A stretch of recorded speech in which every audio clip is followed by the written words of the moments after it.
আমাদের মাথার ব্যাপারে এমন কিছু তথ্য যা শুনলে আপনি নিজের মাথাকেই বিশ্বাস করতে পারবেন না।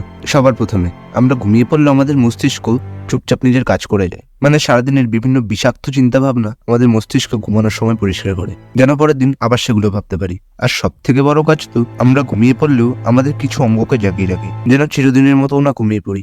নেক্সট, আমাদের মস্তিষ্কের ওজন প্রায় 1.5 কেজি মতন হয়, কিন্তু এইটুকানি পিস এতটাই কাজ করে যে প্রায় 20 ওয়াটের একটা বাল্ব যতটা এনার্জি খরচ করে, ঠিক ব্রেনও ততটাই খরচ করে। এই কারণেই ব্রেন সবসময় আমাদের শরীরের মোট এনার্জির 20% নিয়ে নেয়। নেক্সট, আচ্ছা আপনি কি জানেন আমাদের মস্তিষ্ক আর মহাবিশ্বের মাঝে একটা অদ্ভুত মিল আছে? যেমন আমাদের মস্তিষ্কে আছে প্রায় 86 বিলিয়ন নিউরন, আর মিল্কি ওয়ে গ্যালাক্সিতেও আছে প্রায় 100 থেকে 400 বিলিয়ন তারা। মানে মস্তিষ্কে যেভাবে কোটি কোটি নিউরন একে অপরের সাথে সংযুক্ত হয়ে একটা নেটওয়ার্ক তৈরি করে, ঠিক তেমনই কোটি কোটি তারা মিলে একটা গ্যালাক্সি তৈরি করে। মস্তিষ্কের মতনই এরকম মিল্কি ওয়ে গ্যালাক্সির ব্যাপারে গোপন 3টে ফ্যাক্ট জানতে চাইলে নিচের লিঙ্কে ক্লিক করুন।